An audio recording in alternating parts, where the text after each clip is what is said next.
Olá a todos, boa tarde. Nesta tarde de hoje, 11 de maio, uma ventania tremenda, né? O clima esfriou. Iremos dar início à nossa aula de história, né?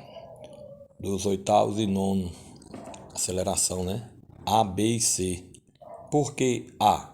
A é de manhã, mas só que de manhã eu tive um problema técnico e eu passei tudo para a tarde, ok? Então vamos lá dar início à nossa aula de hoje. Nós iremos falar hoje sobre o período regencial, né? Vocês estão vendo aí nessa página, o capítulo 14, nós estamos estudando pelo livro Mosaico. Período regencial. Então, o período regencial, gente, teve a regência trina permanente e tivemos a regência una. Você vai dizer, o que é isso? Trina permanente e regência una. É isso? Então, vamos lá.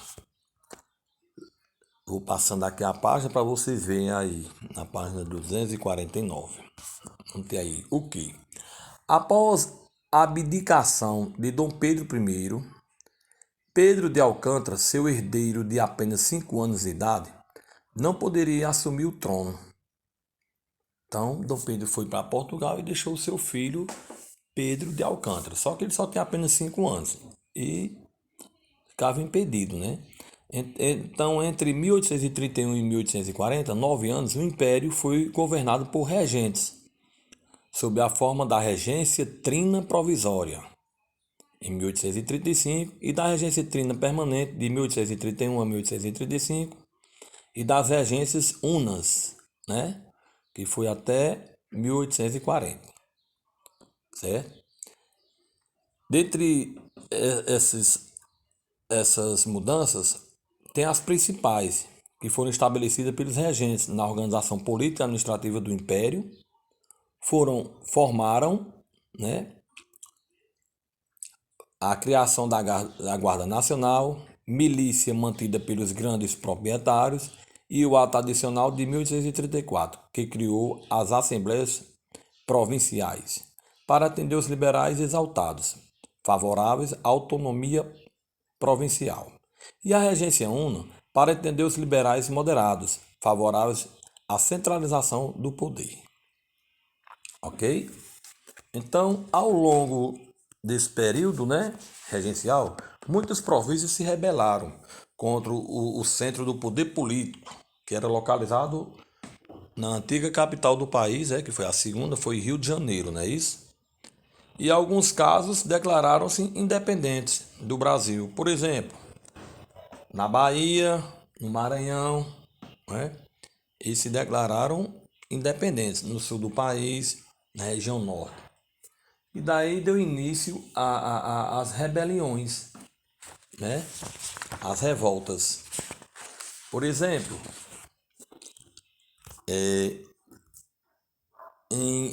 as principais rebeliões foram em Grã-Pará, tem aí dentro desse mapa, se você observar. Maranhão, Bahia, Rio Grande do Sul. Ok? Então, tivemos várias revoltas. Na Bahia, ficou conhecida a revolta, os revoltosos lá deram o nome a Sabinada. Sabinada, né? A Sabinada, ela foi entre 1837 e 1838. Membros das camadas médias baianas, liderado por Francisco Sabino, médico e professor da Escola de Medicina, Francisco Sabino, organizaram um levante em Salvador. Os rebeldes, funcionários públicos, militares, comerciantes, etc., desejavam manter a autonomia provincial obtida com o ato adicional de 1834, opondo-se ao retorno da centralização política desejada pelas elites do Rio de Janeiro. Isso aí foi a Sabinada, né? Na Bahia. Aí a balaiada foi no Maranhão, que iniciou-se no século XIX. Vivia uma grave crise econômica provocada principalmente pela queda das exportações dos preços do algodão.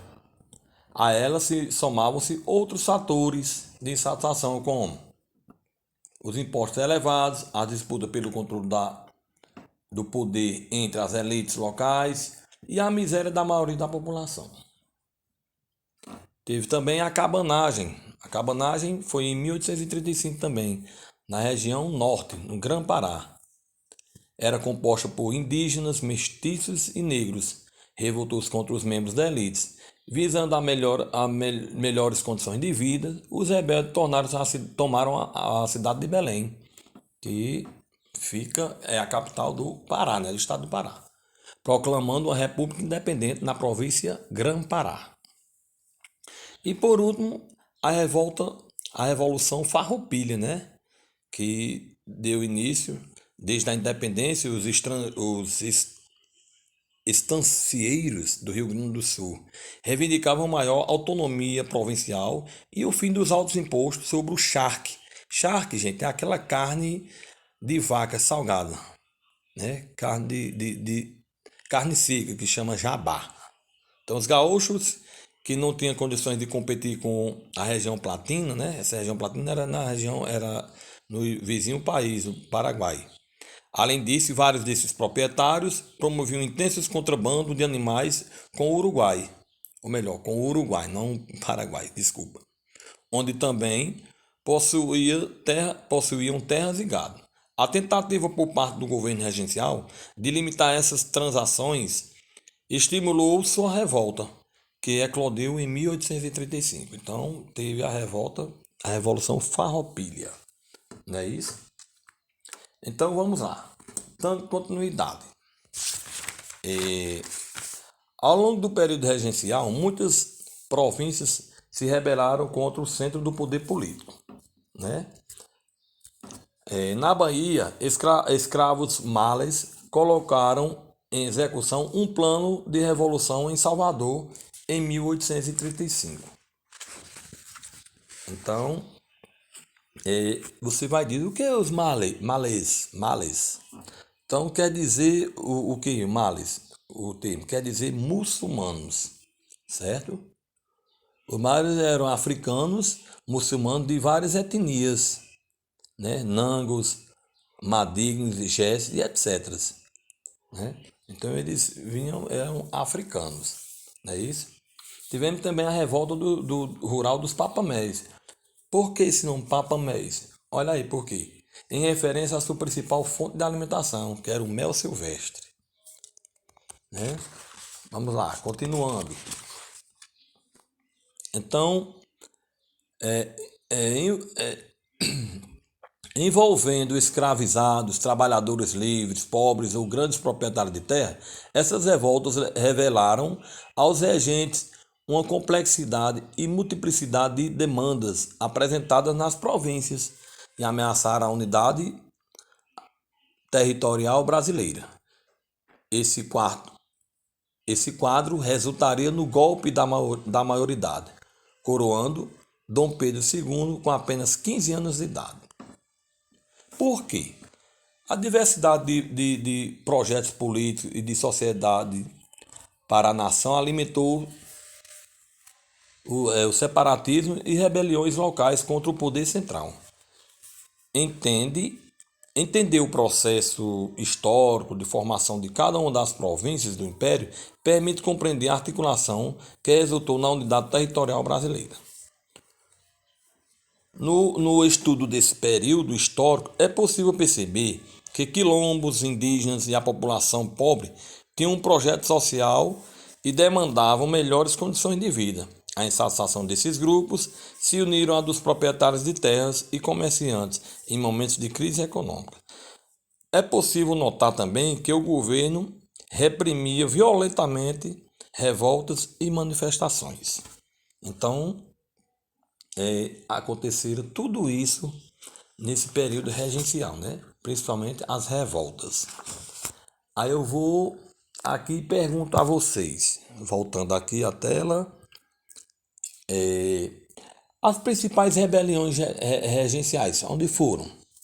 Foram no Grã-Pará, né? Na região norte do país, no Maranhão, região Nordeste, Bahia também, região Nordeste, e na região Sul, no Rio Grande do Sul, né?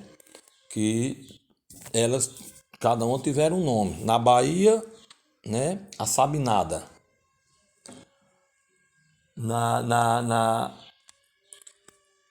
No Maranhão, Balaiada. Na região norte, um Grã-Pará, a Cabanagem.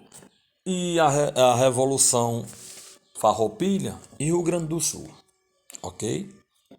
Outra coisa também, por que papamés, né? Em referência à sua principal fonte de alimentação, o mel silvestre. Então chamava os papamés. Ok? E o que é que significa o termo malés? Malês significa o quê? São pessoas que muçulmanas. Ok. Vamos lá.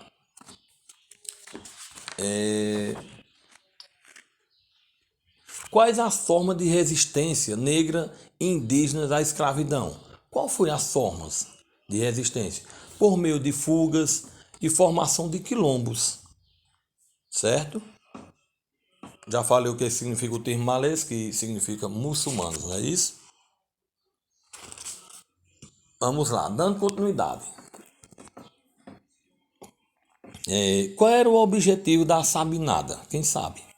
Eles desejavam manter a autonomia provincial obtida com o ato adicional de 1834, opondo-se ao retorno da centralização política desejada pelas elites do Rio de Janeiro. É isso? A balaiada no Maranhão.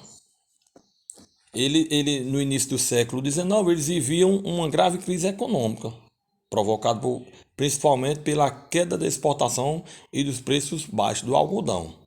Entendeu? A ela se somavam-se outros fatores de insatisfação, como os impostos elevados, a disputa pelo controle do poder entre as elites locais e a miséria da maioria da população. Né? Como era a situação da província do Maranhão, né? Da balaiada? Então, era isso. Eles viviam na miséria. Aí eu vou perguntar a vocês, e a questão da cabanagem? A cabanagem era composta por quem? Por indígenas, mestiços, negros. Eles se revoltaram-se contra os membros da elite, visando melhores condições de vida. Então os rebeldes tomaram a cidade de Belém, proclamando uma república independente na província de Grã-Pará. E da Farroupilha, né? Na tentativa por parte do governo regencial de limitar essas transações, estimulou a revolta, que eclodiu em 1835. Então, tudo isso por quê? Foi os fatores que estimularam a Revolução Farroupilha. Não foi? Aquela questão que eles reivindicavam maior autonomia provincial e o fim dos altos impostos sobre a carne de charque. Né? Carne de charque o que é? Aquela carne de jabá. Então, essas revoltas, todas elas tiveram, que eu citei aqui, um início, um pontapé inicial do que se deram a essas revoltas. Ok? Então, a nossa aula de hoje fica por aqui. Eu vou passar uma atividade aí, eu vou elaborar a atividade, vou botar lá no Google Forms. Aqueles que não conseguirem pelo Forms, vocês tiram, eu vou botar no grupo aí. Quem me pedir, né? Eu vou tirar um print aqui.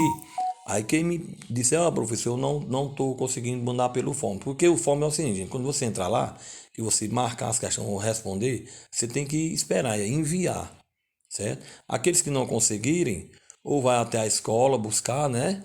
Ou então, pede aqui, eu mando o print, você copia, faz no seu caderno, depois, da mesma forma, manda um print para mim.